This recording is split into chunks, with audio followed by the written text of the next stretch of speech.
beberapa kali itu teman-teman muda, ini grup-grup anak muda, apa saya sebut kreatif ini, membuat forum-forum yang menjebak Anies di dalam lingkungan yang tidak friendly. Bahkan sempat mengundang hatersnya gitu ya. Tiba-tiba di dalam forum isinya haters semua, dan santai berdialog, dan akhirnya sebagian dari mereka itu mengatakan tidak ada alasan lagi untuk terus mengata-ngatai dengan politik identitas. Seringkali masyarakat kita terjebak tadi yang disampaikan oleh Mas Indra, politics of labeling.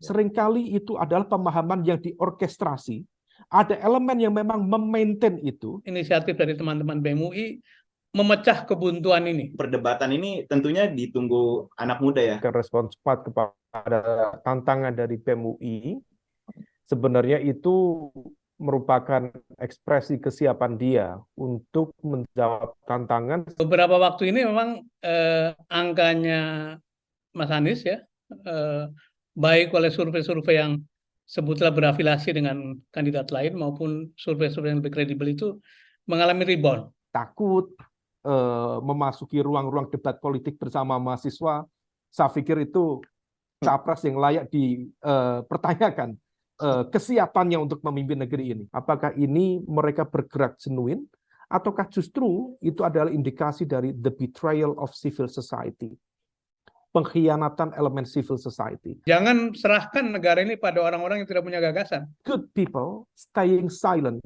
is not an option. Yeah. Stand up and do something. Diam dan tidak melakukan sesuatu itu bukanlah sebuah pilihan. Kalau mau melakukan sesuatu yang terbaik untuk negara, maka do something. Lakukan supaya masyarakat kita sudah tidak waktunya dibohongi dengan gimmick-gimmick politik. Isu-isu seperti public debt, utang publik, climate change, lalu habis itu lapangan kerja, korupsi juga, itu tuh adalah isu-isu yang cukup dan sangat amat mengganggu buat anak muda. Jadi yang dibutuhkan Mas Anies untuk menang itu satu, demokrasi.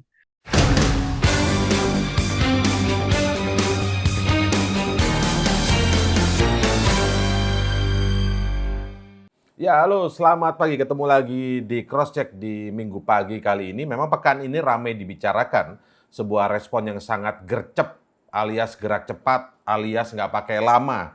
Anies Baswedan menjawab tantangan dari kalangan mahasiswa, lebih tepatnya dari BEM UI, Universitas Indonesia ya.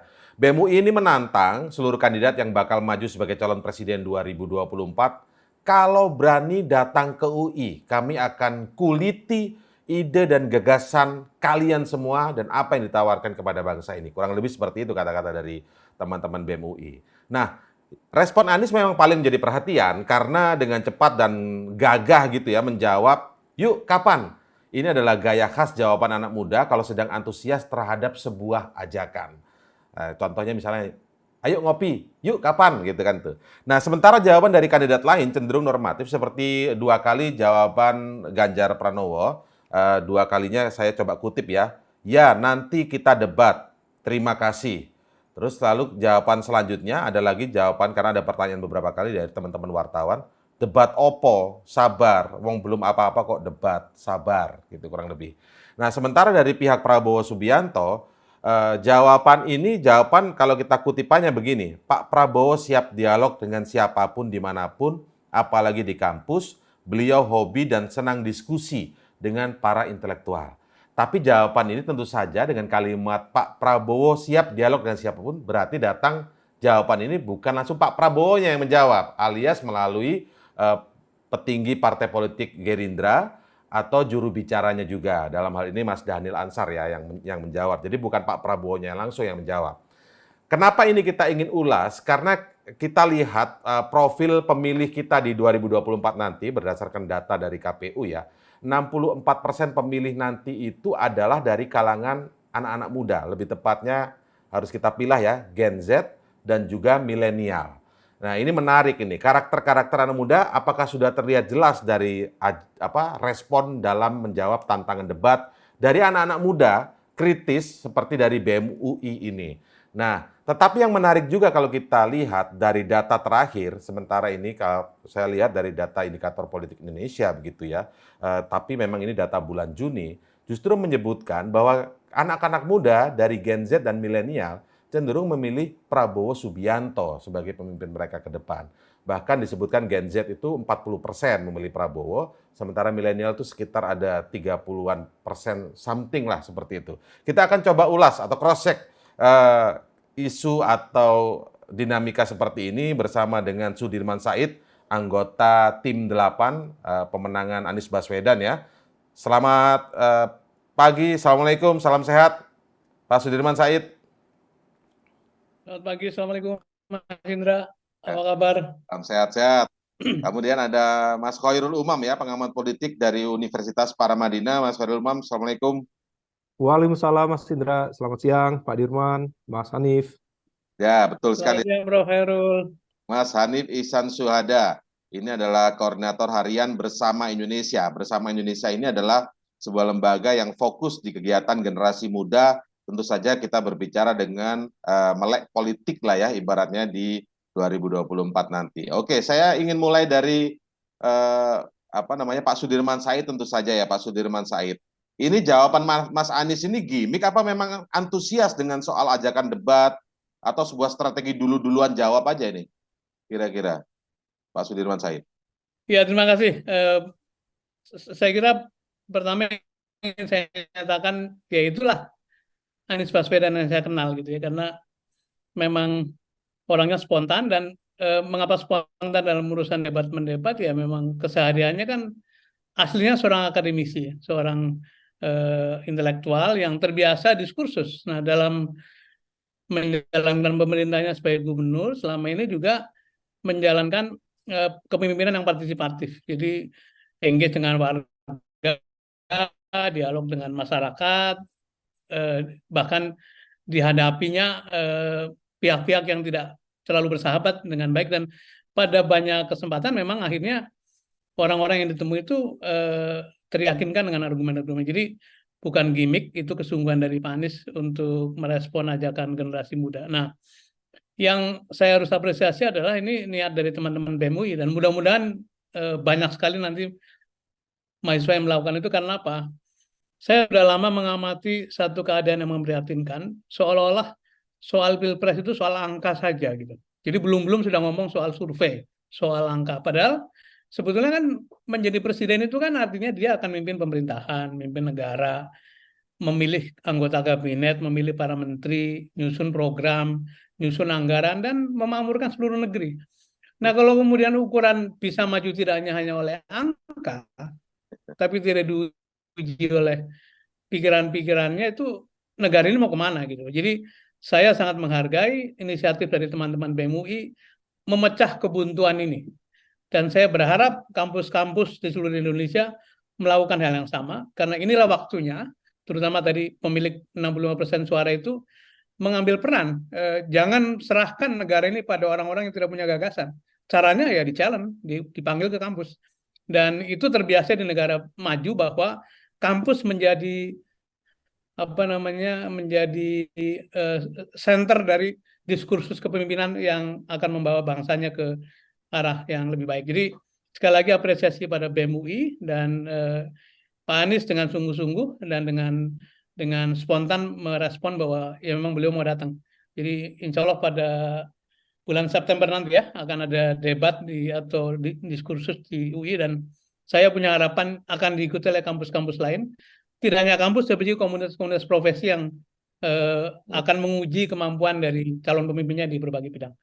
Itu Mas Indra sementara. Saya ingin lihat pandangan Mas Khairul Umam sebagai pengamat politik nih, melihat jawaban dan gestur yang seperti yuk kapan gitu ya. Walaupun itu lewat media sosial, tapi kemudian juga ditanya wartawan, justru saya kan 2 kali menjawab Pak Anies. Justru saya penasaran kapan mau diadakan, kan begitu.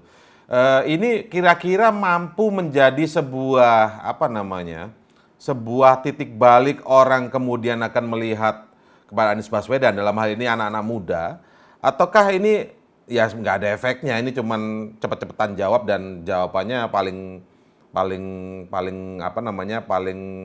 anak muda lah mungkin, kurang lebih. Yuk kapan gitu ya. Mas Khairul Umam gimana lihat? Atau ini biasa aja, nggak ada efeknya, nggak ada pengaruhnya?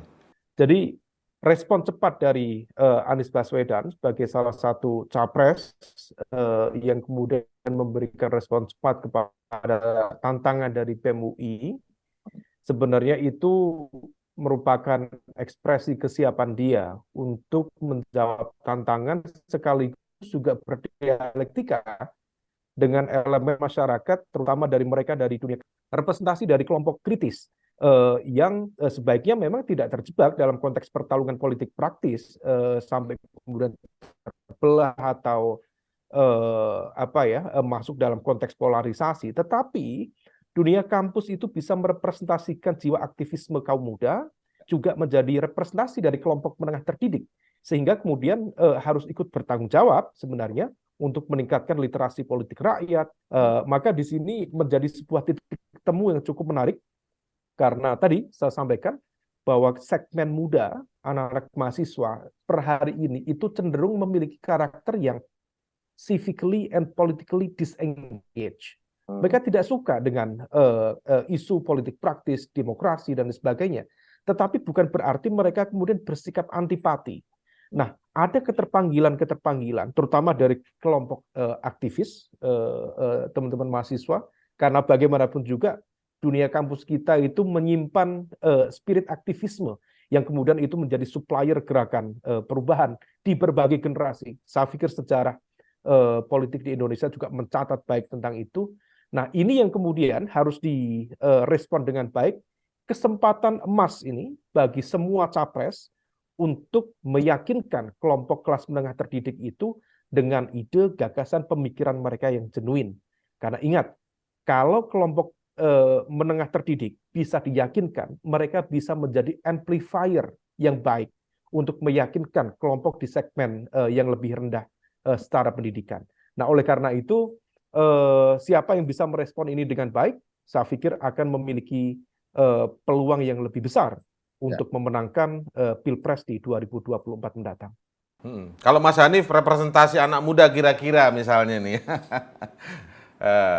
dengan jawaban Anies Baswedan, jawaban Ganjar Pranowo, jawaban dari perwakilannya Pak Prabowo Subianto, itu seperti apa Mas Hanif melihatnya, Mas Hanif? Oke, ya, terima kasih Mas Indra. Pertama-tama ya, kalau Bersama Indonesia memang dari awal punya nilai yang diperjuangkan ya, yaitu keadilan antar generasi ya. Di mana ini itu adalah hal yang penting untuk kita melihat kemudian di mana di masa depan ada gagasan dan program yang dibawa oleh calon presiden mampu mempertimbangkan berbagai keresahan yang lagi dialami oleh anak muda gitu. Nah, dengan tanggapan yang udah diberikan sama ketiga baca pres ya, saya memandangnya justru ini adalah suatu kemajuan gitu ya, Mas Indra ya.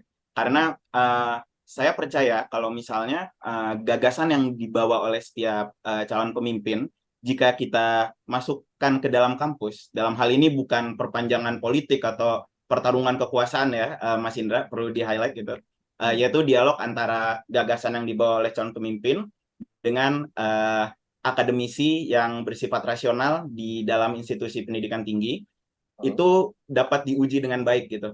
Karena pada dasarnya bagaimana kita mempercayakan untuk memilih satu kandidat dalam 5 tahun ke depan dan memperjuangkan keadilan antar generasi itu mampu dalam frame berpikir sains yang ada di institusi akademik ya. Oke, baik, saya kembali ke Pak Sudirman. Pak Sudirman, saya sekali lagi ingin membahas soal fast respon ini ya, fast respon dan kemudian antusiasme yang terlihat dari seorang Anies Baswedan, meskipun beberapa calon yang lain juga menjawab dan siap sebenarnya debat. Kalau kita lihat track recordnya juga kan yang lain-lain juga pernah kita lihat bagaimana mereka berdebat dalam forum-forum debat ya. Ganjar Pranowo tentu melalui juga debat publik atau debat kandidat saat maju sebagai Gubernur Jawa Tengah ya kan. Kemudian juga sama juga seperti yang dilakukan Pak Prabowo, kita sudah lihat beberapa kali debatnya kan, itu kita juga melihat gitu. Dan Mas Anies tentu saja saat Pilgub DKI waktu itu ya, kita sudah melihat. Tetapi yang ingin coba saya coba saya tanyakan di sini adalah apakah respon cepat dari seorang Anies Baswedan ini sebuah juga bagian atau strategi komunikasi publik, dalam hal ini mungkin komunikasi politik, untuk merebut hati pemilih muda yang kemudian juga sekaligus untuk menghilangkan labeling dari pihak mungkin lawan politik, labeling tentang sosok Anies Baswedan itu yang seringkali disebutkan sebagai politik identitas itu loh. Sehingga dengan debat rasional nggak ada namanya politik identitas, semuanya adalah dengan ide dan gagasan gitu. Apakah itu bagian dari itu memang atau ya enggak, memang sebenarnya seperti ini Anies Baswedan gitu, Pak Sudirman. Ya, Mas Indra, terima kasih. Jadi tentu yang bisa menilai orang lain, tapi saya ingin menyampaikan begini. Ada dua fenomena yang kami alami dan kami syukuri ya.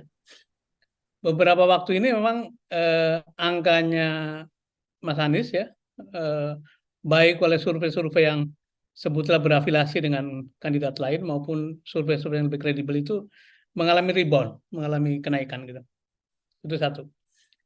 Dan ternyata setelah dilihat salah satu aspeknya adalah semakin sering tampil bersama dengan kandidat lain, baik itu secara paralel maupun secara bergantian, itu respon publik semakin positif bagi Pak Anies gitu. Pak Anies pernah tampil di dalam satu forum asosiasi pemerintah kota di Makassar beberapa waktu lalu. Itu diapresiasi. Bahkan hadirin seperti tidak tahan untuk menyampaikan respon secara spontannya gitu ya. Kemudian asosiasi perangkat desa di Jambi beberapa waktu kemudian. Tapi juga forum-forum fungsional, forum guru, forum anak-anak muda, forum komunitas kesenian budaya dan sebagainya. Jadi memang ada satu keunggulan ketika beliau tampil dalam forum publik yang sifatnya menyampaikan gagasan itu sangat meyakinkan. Bahkan sejumlah kolega saya pengusaha itu mengatakan ya sudah, memang itulah kualitas dia, nggak bisa ditutupi. Nah, kan sering dikritik ya Pak Anies pandai bicara segala macam gitu. Ya, Jadi ya. ini, memimpin negara itu kan memang harus dengan komunikasi gitu. Karena dengan komunikasi dia menggerakkan kabinet, menggerakkan seluruh aparat negara, menggunakan seluruh instrumen negara. Jadi kapasitas berkomunikasi memang sangat diperlukan. Tetapi mesti diingat, komunikasi yang baik itu tidak hanya kata-kata, tapi juga ada tenaga. Nah, tenaganya dari mana? Dari pikiran, dari ide, dari pengalaman, dari wisdom, dari visi dan sebagainya. Nah, itu yang barangkali bagi kami, bagi timnya Pak Anies itu, setiap ada forum publik, bukan saja ini adalah kesempatan bagi mencerahkan publik, karena tugas politik antara lain adalah memberikan pendidikan publik, tapi juga kesempatan untuk meraih efek elektoral, karena bagaimanapun akhirnya dari waktu ke waktu akan dilihat kualitasnya dari penampilan publiknya. Dan pengalaman di 2017 saya ingat, saya juga ikut membantu, semakin sering ada perdebatan, maka angkanya Pak Anies semakin tinggi waktu itu, bahkan melewati yang dulu dikira atau dipersepsikan hanya tidak masuk putaran kedua, malah akhirnya memenangkan pilkada. Jadi ini sesuatu yang betul bahwa ini adalah urusan kompetisi politik, tapi bagi Pak Anies dan teman-teman yang di dalam tim juga ini kesempatan baik untuk mendiseminasi bahwa negara ini mesti diurus, bukan bahwa pemilu itu adalah urusan ngurus negara, bukan adu balapan soal angka. Nah, yang bisa menampilkan bahwa bisa ngurus negara ya tergantung gagasannya. Begitu, Pak Indra. Ya, baik. Jadi artinya tadi soal ada apa namanya serangan tanda kutip yang selalu nyinyir di berbagai komen lah ya, karena ini kan di sosial media dan lain sebagainya tentang ya pasti senang lah kalau ada tantangan debat. Pak Anies kan jago ngomong, itu sudah terjelaskan tadi ya Pak Sudirman ya. Jadi itu sesuatu yang kita antisipasi, tapi mohon dengan baik didengarkan pikirannya. Bahkan beberapa kali itu teman-teman muda, ini grup-grup anak muda saya sebut kreatif ini, membuat forum-forum yang menjebak Anies di dalam lingkungan yang tidak friendly. Bahkan sempat mengundang hatersnya gitu ya. Tiba-tiba di dalam forum isinya haters semua, dan dengan santai berdialog, dan akhirnya sebagian dari mereka itu mengatakan tidak ada alasan lagi untuk terus mengata-ngatai dengan politik identitas, dengan hanya bisa bicara. Kalau orang terus-menerus mengatakan hanya bisa bicara, lihatlah Jakarta. Saya pasti subjektif, tapi lihatlah dengan kacamata objektif apa yang terjadi di Jakarta. Bukan hanya soal fisik, tapi juga soal keadilan sosial, soal kesejahteraan, soal apa namanya diskriminasi. Itu sesuatu yang diselesaikan dengan baik oleh Gubernur Anies Baswedan pada waktu itu. Jadi dia bicara hal yang sudah dikerjakan dan ingin diproyeksikannya menjadi dalam apa namanya cakupan yang lebih besar, yaitu skala nasional. Jadi komunikasi yang bertenaga yang didasari pada ide, gagasan, visi, tapi juga pengalaman. Oke.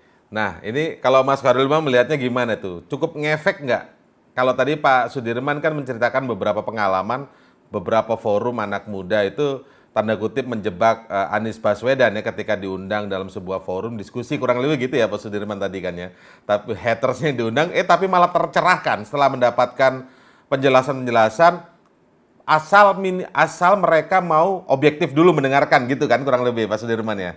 Nah, Pak Khairul Umam melihatnya seperti apa ini? Apakah ini akan menjadi tren dan apa namanya yang baik begitu bagi Anies Baswedan dalam kontestasi hal ini, atau seperti apa kira-kira akan trennya seperti apa? Karena kalau saya sedikit sambungkan lagi ya, memang ini bukan soal balap-balapan angka, tapi memang survei yang ditunjukkan ke publik yang dengan secara ilmiah juga dilakukan, ini kan memang anak-anak muda, Gen Z, milenial, ini sempat kaget juga kita baca memilih Pak Prabowo gitu ya.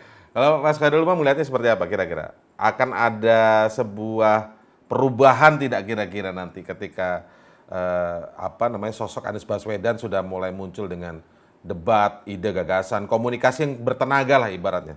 Mas Indra, ada cukup banyak poin yang harus saya jawab ini. Pertama, terkait dengan konteks survei. Memang kalau misal basisnya data survei, tentu Pak Prabowo leading. Kenapa leading? Dari konteks dukungan dari segmen muda, karena memang baseline angkanya secara elektabilitas beliau lebih tinggi. Nah, oleh karena itu, karena baseline-nya lebih tinggi, maka potensi sebaran pemilih, terutama dari segmen kelompok muda, yang umur 17 sampai 38 atau 40 tahun, kategori generasi Z dan juga generasi milenial, itu termasuk angka yang cukup dominan, 60% dari jumlah DPT. Jadi kalau misal kemudian sebaran pemilih muda kemudian banyak kepada Pak Prabowo, bukan berarti kemudian Pak Prabowo didukung oleh segmen kekuatan muda satu-satunya. Tetapi itu adalah bagian dari realitas sebaran baseline dari pemilih kita memang lebih banyak di kelompok muda. Sehingga wajar kalau beliau memang baseline elektoralnya tinggi, ya wajar kemudian kalau anak muda lebih banyak di sana. Nah, nanti kalau misal kemudian Pak Ganjar juga lebih tinggi, most likely besar kemungkinan ya juga akan banyak kelompok muda di sana, atau Mas Anies demikian. Jadi itu bukan sesuatu yang baru, bukan berarti kemudian seorang Pak Prabowo bisa mengattract, menarik secara khusus dari segmen kekuatan muda kepada beliau, tidak, tetapi ini sifatnya adalah baseline dari elektoral, sehingga kemudian sebarannya kebetulan demografi kita didominasi oleh segmen muda. Pemilih 17 sampai 40 10% lebih memang anak muda dan Gen Z. Jadi kalaupun di sebagai ini ya otomatis memang anak mudanya lebih otomatis. Jadi that's nothing new di sana.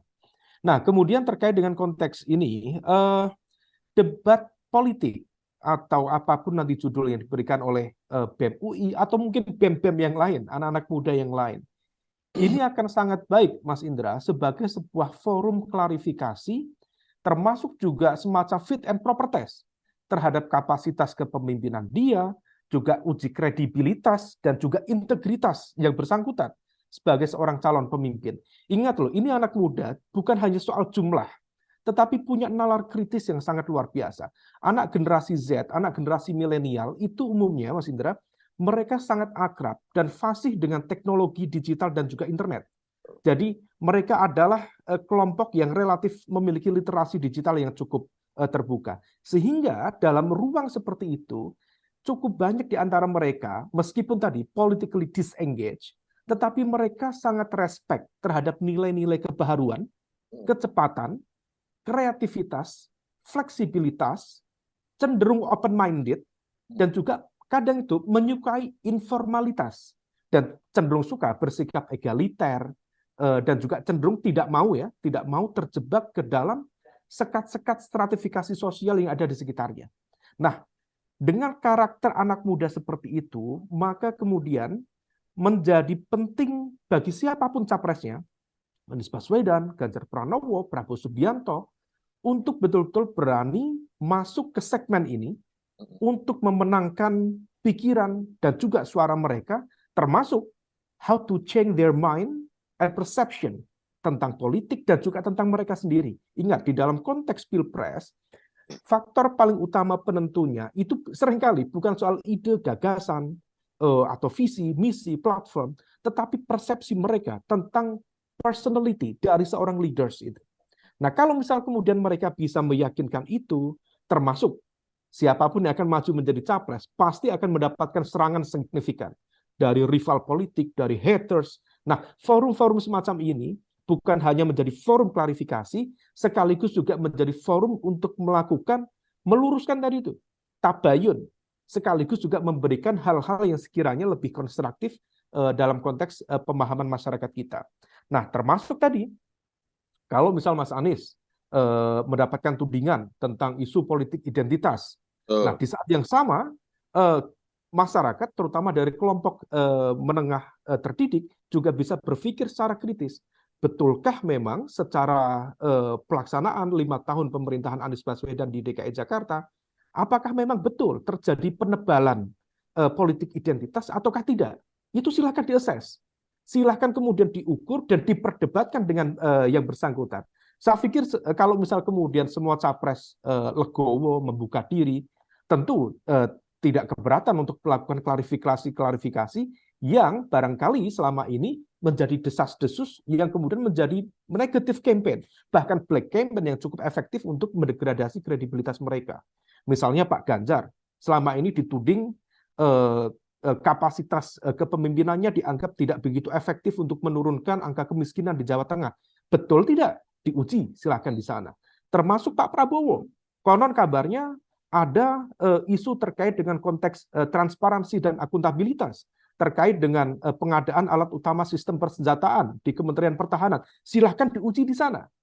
Apapun yang menjadi isu, narasi, termasuk hal-hal yang sifatnya bukan hanya puja-puji, tetapi apa yang menjadi materi yang berpotensi mendegradasi mereka. Nah, forum-forum inilah yang menjadi kesempatan yang sangat luar biasa bagi para capres untuk mengklarifikasi, untuk menunjukkan dan juga pembuktian bagi mereka bahwa mereka tidak seperti yang dipersepsikan oleh para haters dan rival-rival politiknya. Nah, itu yang penting. Nah, kemudian sementara ini Mas Umam, saya masuk dulu di situ. Ini menarik. Artinya ini forum-forum seperti ini menjadi penting untuk menjadi forum klarifikasi, meluruskan dan menjabarkan pemikirannya kan. Berarti kan begitu. Persis. Ketika banyak tudingan-tudingan atau labeling-labeling di luar sana, apalagi kita sudah bicara medsos nih. Medsos kalau sudah si A adalah A gitu kan, pasti itu menempel terus, padahal belum tentu begitu kan. Ya betul. Kan? Mas Indra, ada satu buku baru tapi lama, ditulis oleh Francis Fukuyama. Judulnya Identity, The Demand for Dignity and the Politics of Resentment. Fukuyama ini dia agak quote by quote insaf, karena dulu dia mengatakan bahwa demokrasi itu the end of history. Itu adalah sebuah model yang dia pikir akan menjadi titik lahirnya good governance. Dan kemudian di situ identity politik hilang. Faktanya dalam konteks demokrasi per hari ini, identity politics ternyata masih ada. Tetapi Fukuyama memberikan warning, hati-hati memahami identity politics. Karena apa? Seringkali masyarakat kita terjebak tadi yang disampaikan oleh Mas Indra, politics of labeling. Dan ingat, politics of labeling itu bukan sesuatu pemahaman yang genuine berada di masyarakat kita. Seringkali itu adalah pemahaman yang diorkestrasi, ada elemen yang memang memaintain itu, padahal seolah-olah dia menjadi tertuduh. Sementara kalau misal kemudian diuji, belum tentu dia kemudian melakukan penebalan terhadap isu identitas. Nah, ini yang kemudian perlu diklarifikasi lebih lanjut, termasuk melakukan dialog secara terbuka. Jadi kalau misal kemudian masih ada capres yang khawatir, takut, memasuki ruang-ruang debat politik bersama mahasiswa, saya pikir itu capres yang layak dipertanyakan kesiapannya untuk memimpin negeri ini. Pertanyaan saya tadi mau ke sana. Ketika forum ini menjadi penting untuk klarifikasi dari serangan-serangan yang melewat media sosial dan labeling tadi gitu ya, Mas Khairul Umam. Ketika ada tantangan seperti ini, ada kesempatan dalam forum ini gitu. Ini kan sudah bisa, artinya sudah bisa diukur siapa yang paling antusias. Oh, berarti dialah yang paling siap dan paling apa namanya ya, banyak hal yang salah tentang dia dan harus diluruskan gitu. Maksud saya gini, artinya yang lain-lain ketika menjawab normatif atau melalui perwakilan berarti tidak genuine, berarti begitu. Apakah bisa Anda melihat ini menjadi seperti itu, Mas Khairul Umam? Ya, bisa saja. Ya faktanya bahwa kemudian respon cepat, misalnya berasal dari Anies, ya itu mengindikasikan bahwa memang barangkali dia memiliki kesiapan lebih dibanding capres-capres yang lain. Mungkin tidak perlu banyak pointers dari timnya, sementara capres yang lain mungkin butuh dikumpulkan pointers, kemudian penyiapan, gladi resik, dan lain sebagainya. Nah, oleh karena itu, anak muda, Mas Indra, cukup banyak. Dan kita ingat ya, milenial dan generasi Z itu bukan sebagai sebuah entitas tunggal. Variannya sangat beragam. Ada milenial perkotaan, ada milenial pedesaan. Karakternya berbeda. Ada milenial secara umum, ada juga kategori milenial santri yang karakternya juga sangat berbeda.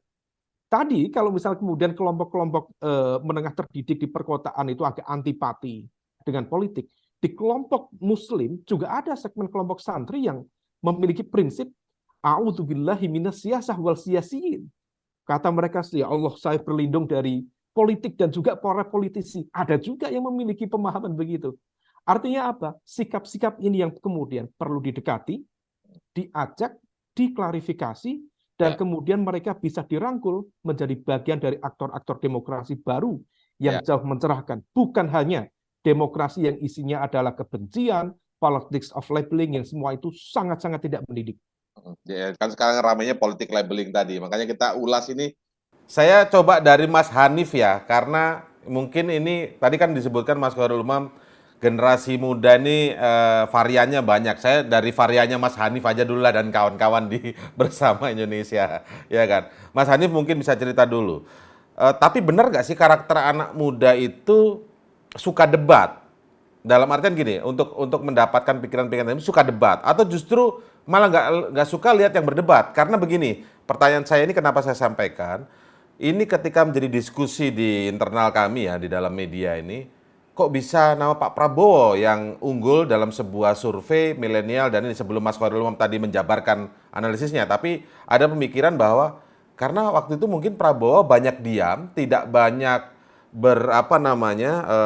beradu argumen, sementara kita lihat sosok Anies Baswedan dihadapkan dengan sosok Presiden Jokowi, waktu itu rame isu cawe-cawe dan lain sebagainya. Itu polemik Presiden Jokowi, istana gitu ya, kemudian dari Anies Baswedan dan mungkin koalisi partainya gitu. Kemudian juga kadang-kadang berhadapan dengan Mas Ganjar, sesekali ada polemik walaupun itu soft sifatnya gitu. Nah, Pak Prabowo tidak muncul nih gitu. Jadi jangan-jangan anak muda ini suka yang nggak suka berdebat gitu, suka pada yang nggak doyan debat gitu. Ini gimana Mas Hanif dari pandangan anak muda seperti Mas Hanif ini?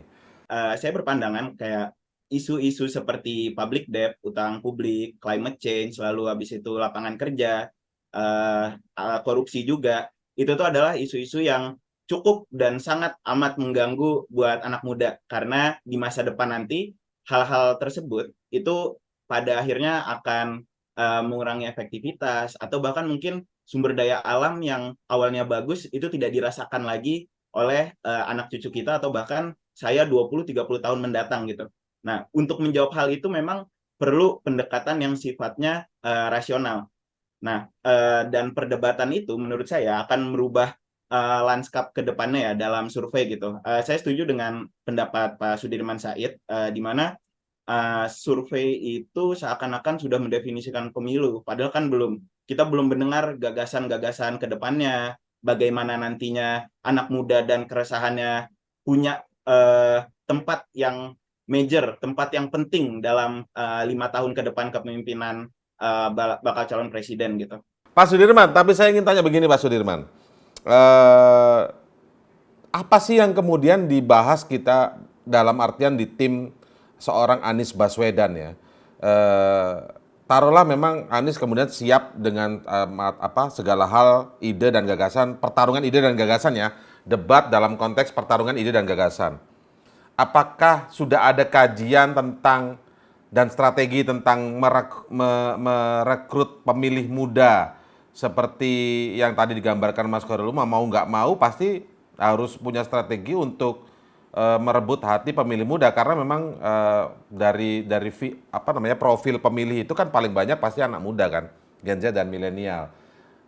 Mas sosok Anies Baswedan itu akan masuk di mana? Apakah hanya masuk di forum-forum debat dan memberikan klarifikasi saja, atau ada gagasan baru yang muncul yang sekarang mungkin jadi overthinkingnya anak muda sekarang ini? Ke depan lapangan pekerjaan sebenarnya itu bukan isu yang terlalu baru ya.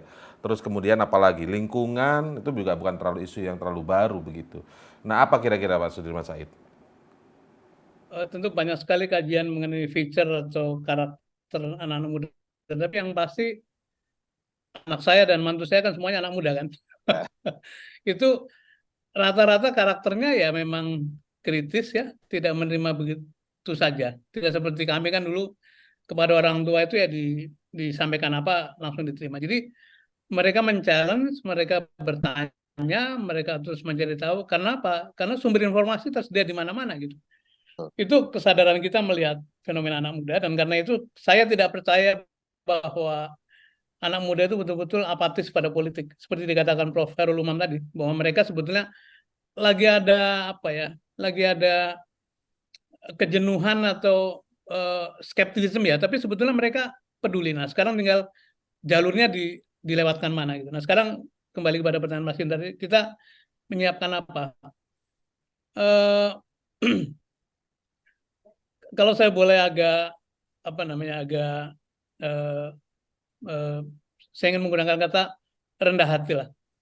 Kalau saya boleh agak rendah hati, maka sebetulnya dibanding dengan kandidat yang lain, Pak Anies itu belum melakukan banyak hal. Kenapa? Karena Pak Prabowo itu sudah kampanye 4 tahun ditambah 2 tahun ketika calon presiden 2019 gitu ya. Ya kan? Iya. Jadi sudah lama sekali kampanye presiden.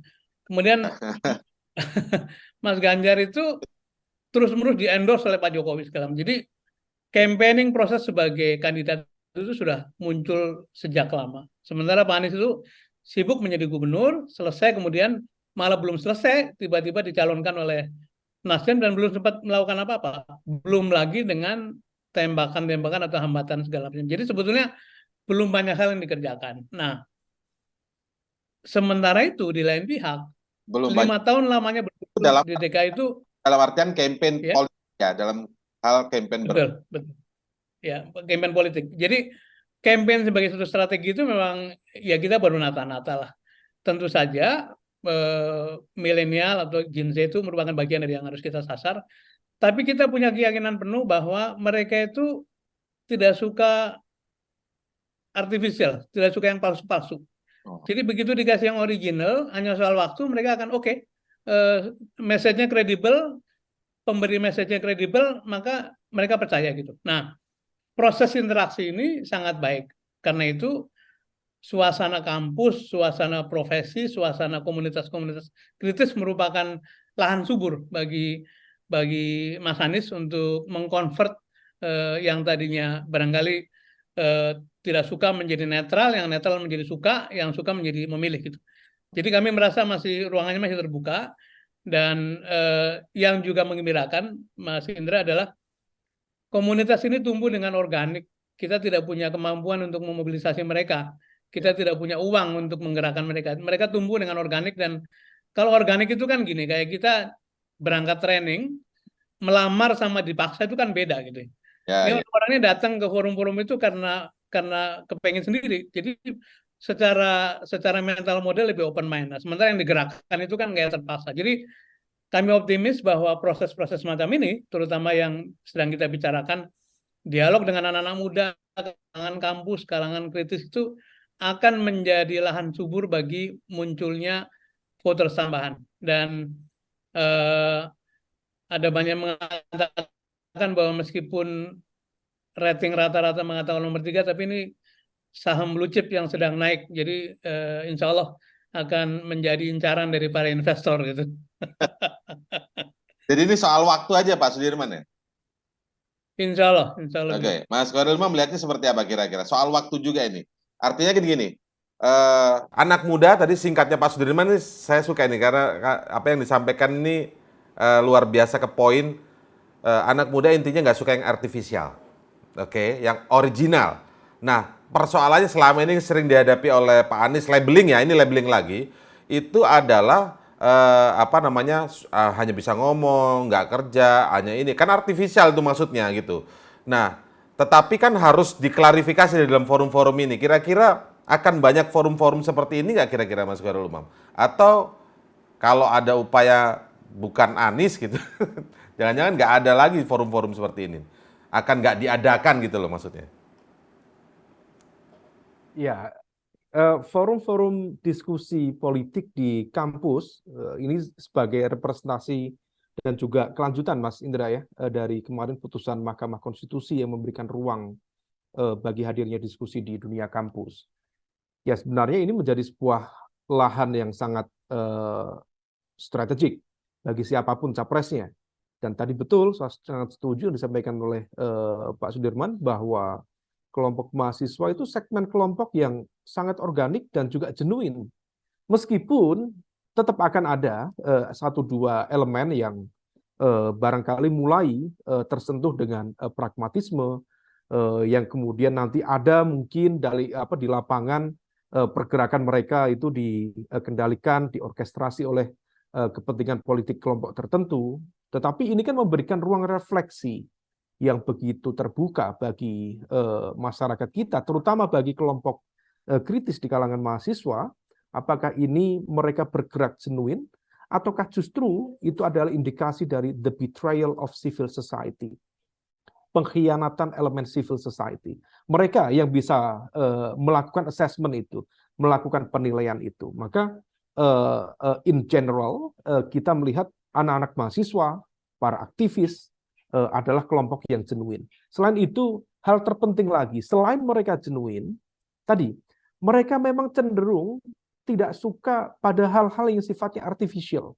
Problemnya dalam demokrasi kita, Mas Indra, itu cukup banyak materi-materi yang sifatnya hanya gimmick politik semata, bukan sesuatu didasarkan pada sebuah skema kebijakan, analisa yang cukup betul-betul matang. Tidak perlu kemudian menyampaikan sesuatu yang optimisme, tapi kemudian seolah melenakan. Lah, anak muda cenderung tidak suka dengan hal seperti itu. Itu contoh artifisial ya berarti ya? Contoh Nah, dari produk artifisial. Itu contohnya. Nah, oleh karena itu, the last but not least, saya ingin sampaikan seperti yang disampaikan juga oleh Martin Luther King, bahwa yang dilakukan oleh kelompok muda dengan memberikan ruang bagi perdebatan secara terhormat kepada calon pemimpin muda itu, memberikan ruang kepada siapapun orang-orang baik untuk melakukan sesuatu. Martin Luther King berkata, for good people, staying silent is not an option. Stand up and do something. Jadi bagi orang-orang baik, diam dan tidak melakukan sesuatu, itu bukanlah sebuah pilihan. Kalau mau melakukan sesuatu yang terbaik untuk negara, maka do something. Lakukan dari sekarang. Oke, baik. Sebelum ke Mas Hanif, Pak Sudirman Said, ada yang mau disampaikan dulu Pak Sudirman? Ya, sekali lagi saya ingin menyampaikan apresiasi pada kawan-kawan BEM UI yang saya sebut memecah kebuntuan, karena ada satu gejala juga, civil society ini diam ya, dan biasanya dalam keadaan yang sangat kritis itu mulai bangkit lagi. Siapa tahu ini adalah satu awal dari kebangkitan masyarakat sipil yang diawali dari kampus dan akan menjalar ke kampus-kampus lain. Dan saya juga kemarin mendengar bahwa komunitas Muhammadiyah akan membentuk satu lembaga pengawas pemilu independen, itu juga gejala baik. Nah, kalau pemilu ini diikuti serta oleh kalangan masyarakat sipil dengan berbagai aktivitasnya, saya kira betul-betul demokrasi itu akan sehat. Dan jangan serahkan pada state semata-mata, tapi juga jangan serahkan pada lembaga survei gitu, karena ini urusan terlalu penting. Dan sekali lagi selamat menyelenggarakan debat pada bulan September. Insya Allah sukses dan lancar. Terima kasih. Baik, Pak Sudirman, tapi boleh tahan dulu ya. Saya ke Mas Hanif dulu. Nanti kita masuk Hmm. kesimpulan. Saya ke Mas Hanif dulu. Mas Hanif, tapi begini Mas Hanif, tadi kan kalau disinggung dari datanya Pak Khairul Umam bahwa tidak suka yang artifisial, suka yang ini, benarkah anak muda itu kira-kira suka yang tidak terlihat terlalu konfrontatif misalnya gitu ya, apa jawab menjawab gitu, tapi seperti yang tadi sekali lagi saya tanyakan ya. Karena kalau kita lihat, saya coba kembali ke data soal apa namanya approval rating seorang Presiden Jokowi yang 80%, katanya sampai 82% itu kan disukai itu, Mbak. Artinya kalau dari sisi profil ini kan anak-anak muda juga di situ banyak.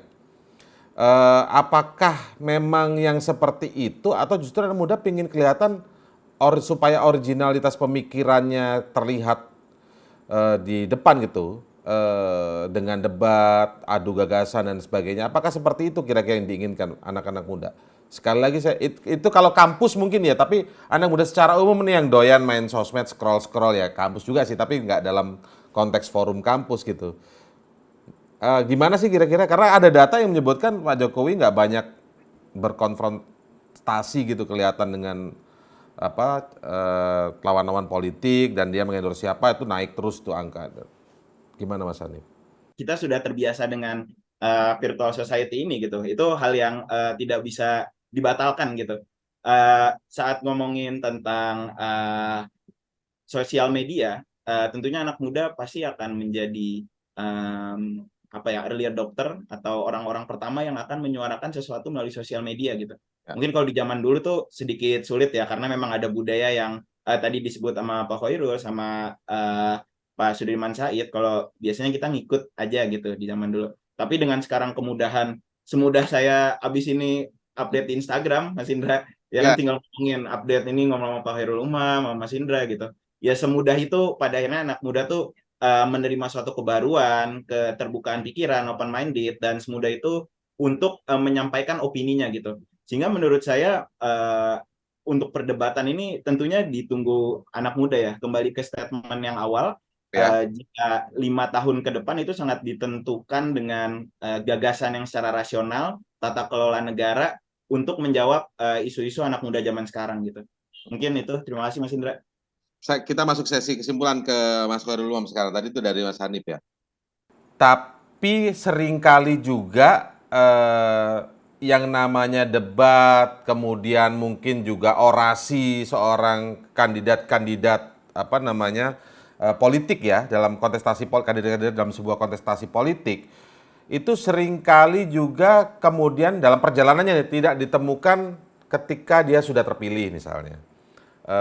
Sehingga datanglah apatis nih, percuma itu ngomong doang nih, akhirnya begitu.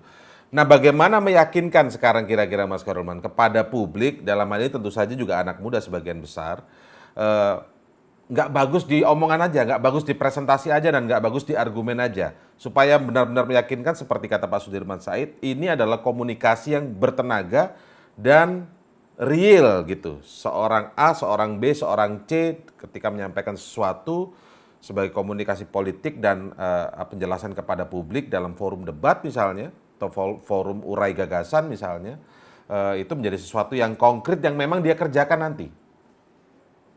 Ya, Mas Indra, forum itu ya jadikan itu sebagai sebuah kesempatan untuk membuat kontrak politik sekaligus dengan calon pemimpin itu.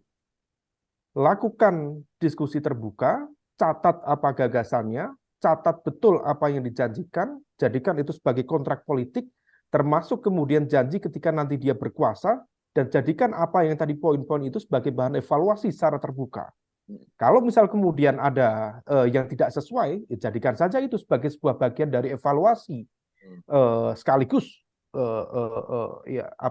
respon atas atau catatan atas proses yang berjalan. Tapi saya agak terpantik tadi dengan sedikit ini sudah closing ya. Tapi pertanyaan Mas Indra tadi ke Mas Hanif itu menjadi concern saya. Tapi ini sifatnya closing saja. Approval rate yang tinggi. Oke. Ini sebenarnya terkait dengan konteks kontemplasi teoritik ya. Ada situasi yang agak unik di Indonesia, Mas.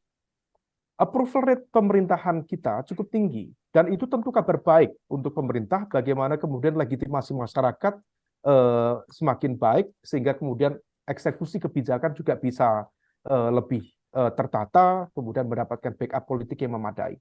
Tetapi problem yang kemudian kita cermati, mengapa approval rate yang baik, ada yang bilang 74, kemarin Litbang Kompas di angka 75%, bahkan ada angka yang sangat spektakuler di angka 82%. Tetapi kalau kita cek, justru di saat yang sama, indikator-indikator demokrasi, indikator good governance, yang terrepresentasikan dalam Corruption Perception Index, yang disusun oleh, secara umum ada 13 indikator, di Indonesia kemarin di 2022, itu ada 11 jenis indikator, mulai dari isu bisnis, penegakan hukum, dan juga pilar demokrasi sendiri, itu hampir semuanya mengalami pelemahan. Artinya apa? Ada yang tidak match. Di satu sisi, approval rate tinggi, tetapi indikator-indikator penegakan hukum, kebebasan sipil, isu demokrasi, dan juga isu kesejahteraan, itu tidak match di sana. Pertanyaan secara teoretik, ada apa? Kenapa terjadi gap seperti ini? Satu tinggi, satu rendah. Kalau ideal, approval rate yang tinggi, itu harusnya juga di backup oleh kekuatan indikator-indikator terkait dengan konteks demokrasi, kesejahteraan, dan juga kepercayaan pada penegakan hukum yang tinggi. Faktanya tidak. Nah, situasi inilah yang kemudian membuka berbagai spekulasi, Mas. Dan tidak banyak yang mengulas ini. Yang dipikir approval rate tinggi, titik. Tetapi bagaimana kita cek indikator-indikatornya tidak match dengan approval rate itu. Pertanyaan selanjutnya, apakah kemudian masyarakat kita permisif terhadap melemahnya pilar demokrasi itu?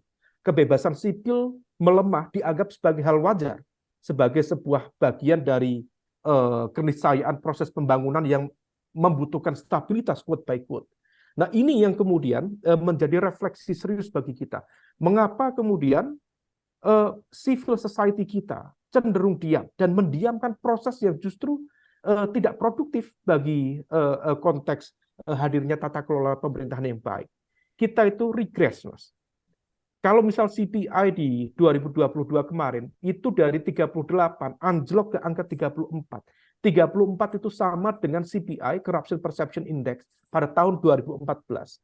Kalau dalam bahasa teman-teman di Pertamina, Pak Jokowi di pemerintahan saat ini, Corruption Perception Index kita kembali ke titik nol, sama dengan di 2014 yang lalu. Ini situasi yang tidak mudah dipahami. Mungkin saya berharap mahasiswa, kelompok kelas menengah terdidik, kalangan akademisi bisa menjelaskan ini dengan baik. Ada yang tidak baik-baik saja dalam ruang demokrasi kita. Dan kita harus matchkan antara isu pembangunan dan juga konteks demokrasi yang mengalami pelemahan itu. Dan saya berharap ini tidak menjadi konsolidasi apa yang disebut oleh para political scientist sebagai populist authoritarianism atau autocratic legalism. Karena praktik itu bukan di Indonesia, itu terjadi di banyak negara. Bagaimana kemudian kooptasi kekuasaan yang melemahkan demokrasi, tetapi mereka menggunakan pilar-pilar demokrasi untuk melemahkan demokrasi itu sendiri. Nah, oleh karena itu, saya berharap kelompok menengah terdidik bergerak, tampil ke depan, lakukan kritik, lakukan dialog secara terbuka dengan para calon pemimpin terbaik kita.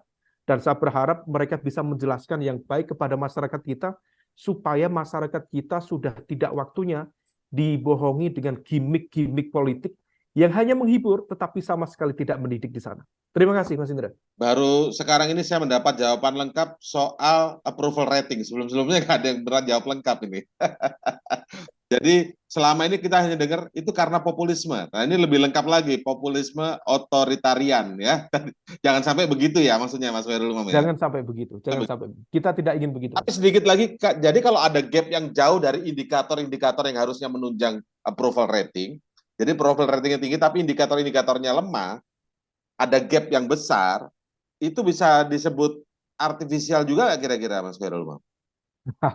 Ini butuh diskusi lanjutan untuk ini.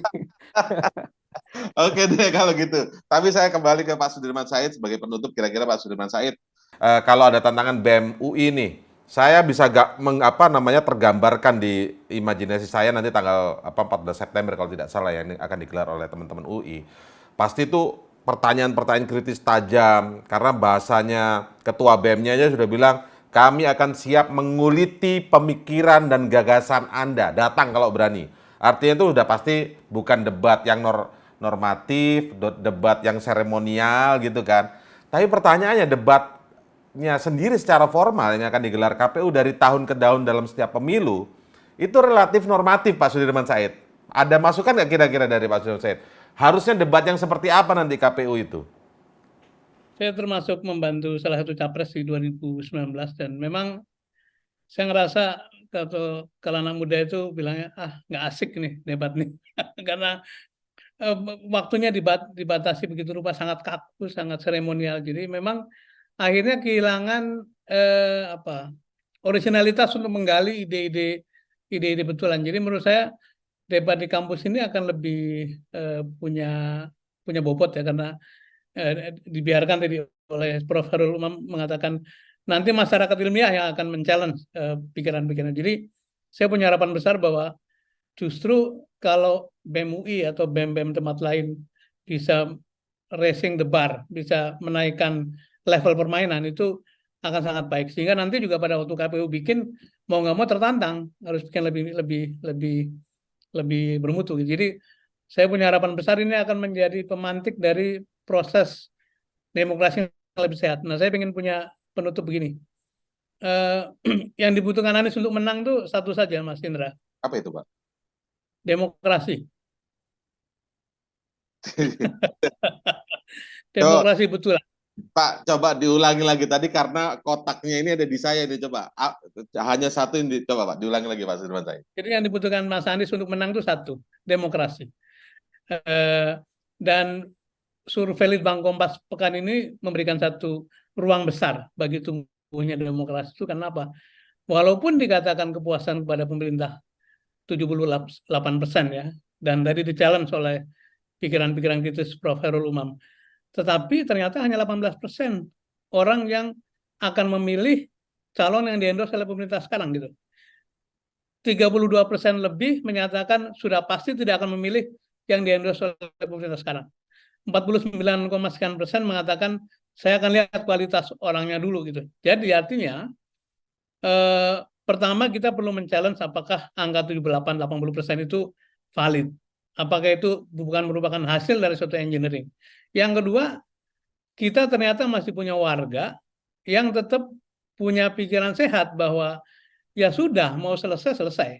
Sekarang waktunya pemimpin baru datang, mari kita sambut. Dan sikap BEM UI tadi sudah benar.